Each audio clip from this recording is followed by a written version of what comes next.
చేసిందేం లేదు. Palamuru Rangareddy project మండబెట్టినావు. Palamuru Rangareddy project కొద్దిగా పనిచేస్తే నీళ్లు వస్తాయి. వాస్తవానికి పాలమూరు రంగారెడ్డిలో ప్యాకేజ్ 3లో కొద్దిగంత పనుండే.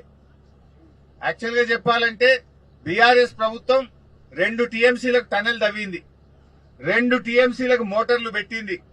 బీఆర్ఎస్ ప్రభుత్వం నార్లాపూర్ రిజర్వాయర్ పూర్తి చేసింది, ఏదుల పూర్తి చేసింది, వట్టెం పూర్తి చేసింది, కరువెన పూర్తి చేసింది.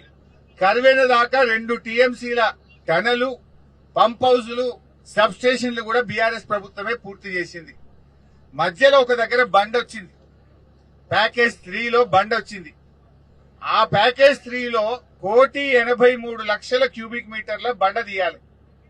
1,50,00,000 బీఆర్ఎస్ఏ తీసింది. ఇక 30 లక్షలే మిగిలింది. ఆ 30 లక్షలు తీయడానికి 3 ఏళ్లు పట్టింది రేవంత్ రెడ్డికి. 3 ఏళ్ల పైన నార్లాపూర్ పూర్తయింది, కింద నార్లాపూర్ పూర్తయింది.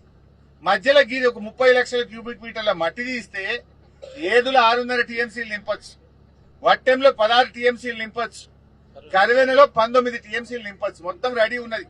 కట్ నీళ్లు పెట్టే పొయ్యోలే రూపాయికి 95 పైసలు పనిచేసి అప్పచెప్పినాం నీకు. ఇంకా 1,50,00,000 మేము తీసినాం. 30 లక్షల క్యూబిక్ మీటర్ల బండ తీసే తెలివి లేదా? దీనికి 3 ఏళ్లు పట్టా. అది గట్టిగా చేస్తే 3 నెలల పని. అది తీసేస్తే మొన్న ఎన్ని నీళ్లు వచ్చినాయి? ఆ నీళ్లతోని మా ఏదులా వట్టెం కరువెన నింపి పెట్టుకుంటే ఇలా బంగారమోలే పంటలు వండపోవునా? ఆ శ్రీశైలం కాడ పోయి మనం వాడిని బతిలాడుకునే పరిస్థితి ఎందుకు? కట్టుకొత్తదే మొత్తం వచ్చి నార్లాపూర్, ఏదులా, వట్టెం, కరువెన మొత్తం నిండిపోవు కదా. 90 పైసల పని చేసినాం. 1,50,00,000 క్యూబిక్ మీటర్ల మట్టి మేము తీసినాం. 30 లక్షలు తీస్తే నీళ్లు పడతాయి కదా. అంటే నువ్వు కావాలని ఆపుతున్నావు. కేసీఆర్ కు పేరు వస్తుందని, చెప్పని నీళ్లు వస్తే ఇదంతా కేసీఆర్ చేసిండని జనం అనుకుంటారని, ఆగాగి మెల్లగా చేస్తే ఇదేందో నువ్వు చేసినాని అనుకుంటారు అని చెప్పి నటిస్తున్నావు. ప్రజలకు పాలమూరు బిడ్డవై పాలమూరు ప్రజలకు అన్యాయం చేస్తున్నావు. పాలమూరు ప్రజల గుండెల మీద దంతా ఉన్నావు నువ్వు. అరే 1,50,00,000 థర్డ్ ప్యాకేజ్ లో మేము మట్టి తీసినాం.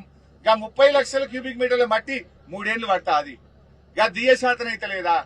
అది 3 నెలలు తీసిపారేస్తే ఈ పాటికి మొన్నటి వానకాలంలో ఇవన్నీ నింపుకోకపోదు. మా ఏదుల, వట్టెం, కరువెన నింపితే కల్వకుర్తికి ఆల్రెడీ మేము లింక్ ఇయ్యనే ఇస్తాం.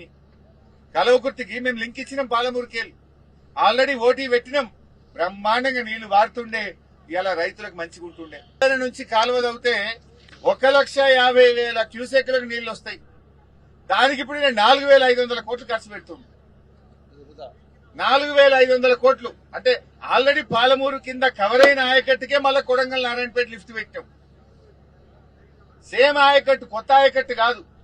కానీ నువ్వు పెట్టిన కొడంగల్ నారాయణపేట లిఫ్ట్ లో కొడంగల్ నియోజకవర్గానికి వచ్చేది 50,000 ఎకరాలు. పాలమూరు రంగారెడ్డి పూర్తి చేస్తే 1,50,000 ఎకరాలు పడుతుంది. నువ్వు తవ్వాల్సింది కాల్వ కరువెనకేలి.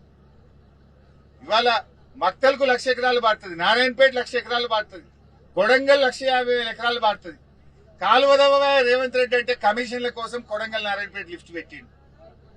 కొడంగల్ నారాయణపేట లిఫ్ట్ లో 4,500 కోట్లు పెట్టినాం. అదే పాలమూరు కాలువ తవ్వితే ఇదే పైసలలో పూర్తవుతుంది. ఇదే పైసలలో నారాయణపేటకు 1,00,000, కొడంగల్కు 1,50,000, మక్తల్కో 1,00,000 ఎకరాలు పడుతుంది కదా. ఎందుకు తవ్వుతలేవు కాలువలు? ఎందుకు కాలువలు పెండింగ్ లో పెట్టినావు? పాలమూరు రంగారెడ్డి పనులను వెంటనే పూర్తి చేయాలని చెప్పి యుద్ధ ప్రాతిపదికన థర్డ్ ప్యాకేజ్ లో ఆ పనులను పూర్తి చేయాలి.